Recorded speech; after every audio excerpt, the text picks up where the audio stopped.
Alright everybody, I'm going to be starting another project here in just a little bit. I've decided to move this one up and I'm going to do my fully OEM 460 after I get this one done. I think I've got almost every single part I'm going to need. But this is it's a Farmer Tech clone saw, OEM steel wrap handle for it. It's a steel tag number right there. But this is going to be a MS-880 clone saw with a combination of aftermarket and OEM parts to improve it. I'm going to end up using this one for well, anything I need that's bigger than a 42-inch bar.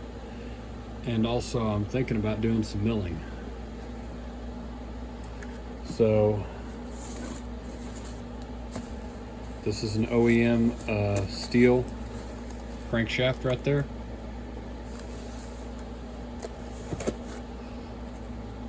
Wrist pin bearing. And a high output oil pump. Now, whenever I originally got all the parts to do this, they didn't have a Meteor option, so I had gotten a proline. So that's a proline 60 millimeter MS-880 and a proline 60 millimeter pop-up right there. The cylinder comes with a flat top piston, but they gave me the option to get a pop-up. I've got proline bearings and seals and gasket. But here just a little while ago, I found, when I was ordering some parts, Wolf Creek Saw Shop had a complete Meteor piston, cylinder, rings. So I'm probably going to go with the Meteor cylinder for sure, but if there is anybody watching, let me know in the comments. Should I go with a Meteor cylinder and a proline pop-up piston, or should I just go straight Meteor for my 880 build? All right, let me know in the comments. I'm going to start, I think, I'm going to work a little bit on a crankcase. All right, well, I found all my screws, I think. I've confirmed that this will in fact work. I was starting to get worried there for a split second because I've never tried one of my bearing pullers on a MS-880. Yeah, this is an OEM steel MS-880 crankshaft. So I'm actually kind of looking forward to building this thing. Not just because it's going to have a factory crank in it, but it's the biggest saw I will personally own. Alright, so I've already knocked the flywheel side bearing out and the seal. I'm going to be a bit of a snob. I'm not running Farmer Tech bearings, crank, cylinder, piston, or seals for that matter. I will risk proline it before I'll do a Farmer Tech one. That's just me. I'm not trying to be hateful or anything. This is a pre-greased bearing, so I'm going to leave it at that. Alright, let's press this together real quick.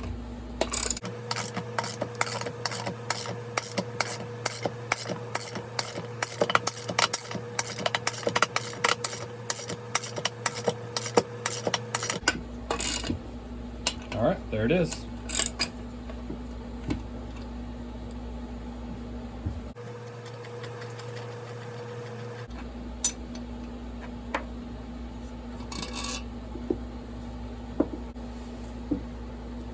All right, so this actually does come with a flywheel key pre-installed. I'm going to try and knock that out real quick. Let me see.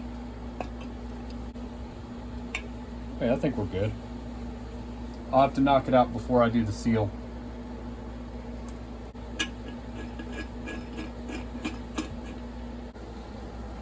But that's how I tend to do it whenever I have the vise handy. Now that I've got a tripod, that actually makes it so much easier.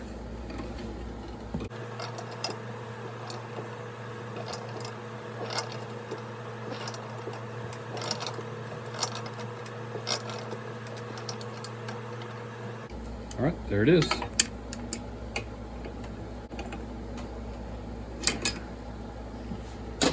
All right, so I'm going to set this out of the way. Let me regroup real quick, and I'm going to do the clutch side. And here in a minute, we'll have a pretty much brand new 880 bottom end. All right, well, I got this bearing knocked out real quick. That was actually no problem. I'm going to throw those away momentarily. All right, let's go with this one next. This one is not a greased bearing, so what I'm probably going to do before I do the gasket and the actually I can do that later. Before I put the seal in, I'm just gonna put a little bit of oil in the bearing so that I don't really have to worry about it.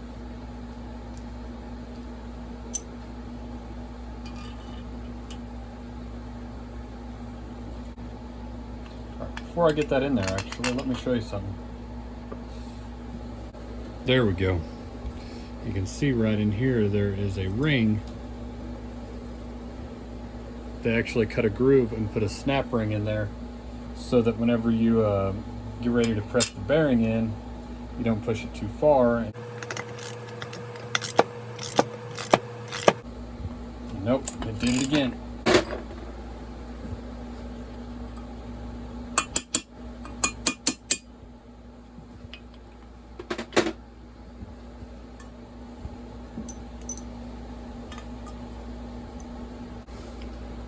So what I'm doing here, I've got the bolt chucked up in the vise, and I'm looking at it to make sure that it's actually pushing straight, which it is now.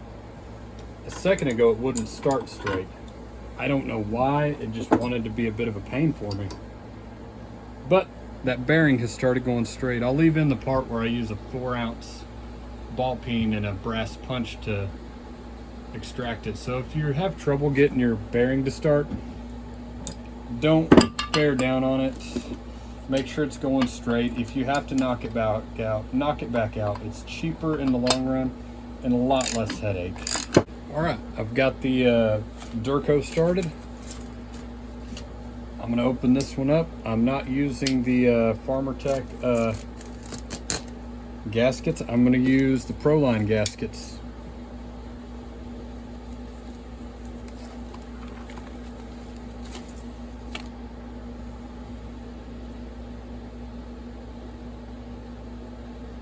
And that's not very much Durco right there. That's about as thin as I can get it.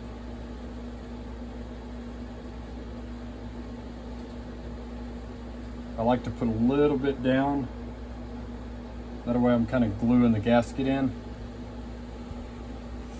It is a bit of a pain if you ever have to come back and redo it.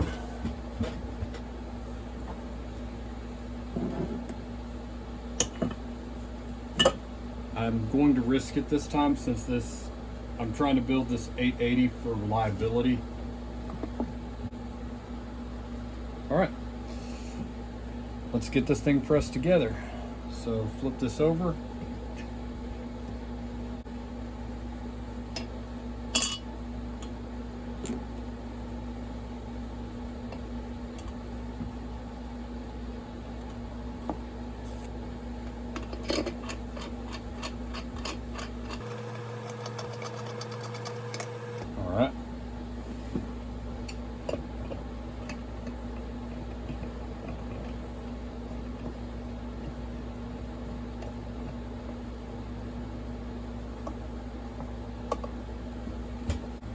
The way I like to do this, I sit down and I'm watching my crankcase holes line up.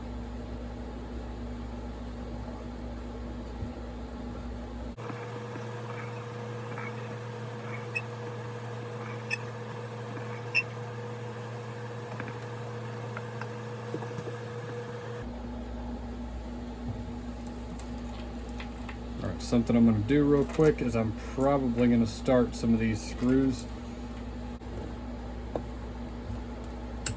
right there. All right, we're pretty well in right there. Okay, back the press off real quick.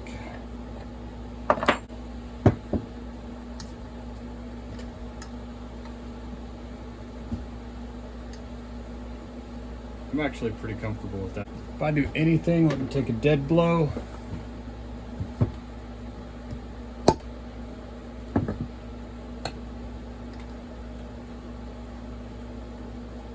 I'm happy with that. We're gonna call that good. Let's get some seals in real quick and I'm gonna call it a day on the bottom end. All right, so my usual procedure, let's get a little bit of grease.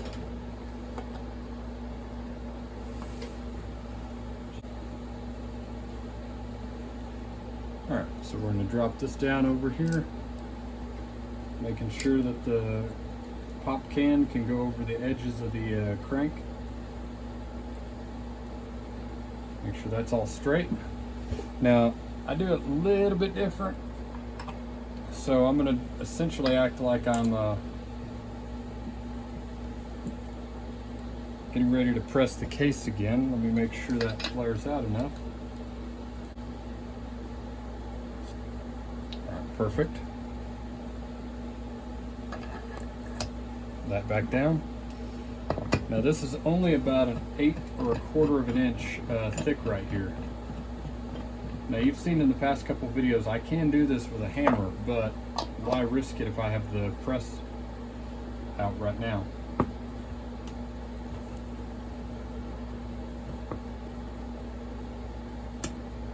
There it went. Yeah, I can lift that. Now to get that piece of Coke can out, just take your pair of needle nose real quick.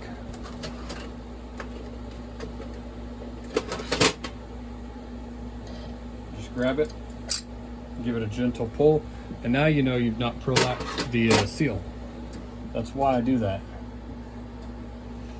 I have prolapsed many a seal in my day, and I would rather not. That's still really smooth right there. I'm kind of impressed with this so far. All right, next seal. Also, these seals are freaking enormous.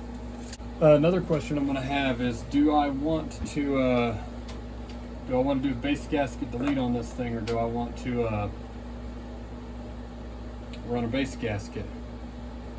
I'm gonna be using it to pull like a 48-inch bar. I might get a 30, but you gotta understand, I've got the 661 and I've got the 660. I really don't know. I'll probably drag this thing out for big stuff. I was able to miss that flywheel key perfectly. Okay.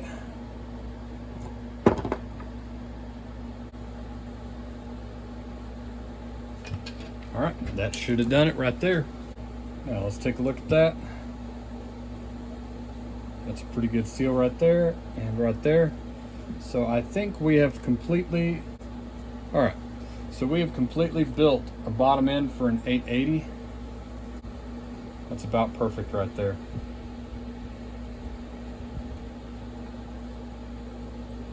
It's smooth, it's easy to rotate. All right, so we'll call that good. I'm gonna cover this thing up, and tomorrow we'll focus on probably the top end. Let me know in the comments what top end I should use. The Meteor with the proline piston, or the Meteor with the Meteor piston, and should I do a base gasket delete? We'll talk to you later. Take it easy. Bye.